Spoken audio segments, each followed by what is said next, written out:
Archery কোটা place নিয়ে অলিম্পিকে আর অংশ নেবে না বাংলাদেশের আর্চাররা, বলেছেন আর্চারি ফেডারেশনের সাধারণ সম্পাদক কাজী রাজীব উদ্দিন আহমেদ চপল। ইউথ এশিয়ান আর্চারি চ্যাম্পিয়নশিপের চলমান ক্যাম্পের খোঁজ খবর নিতে টঙ্গীর আর্চারি ট্রেনিং সেন্টারে যান আর্চারি ফেডারেশনের কর্তারা।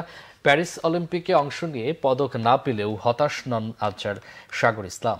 আসন্ন ইউথ এশিয়ান আর্চারিতে লড়াইয়ে প্রস্তুত নিচ্ছেন তিনি।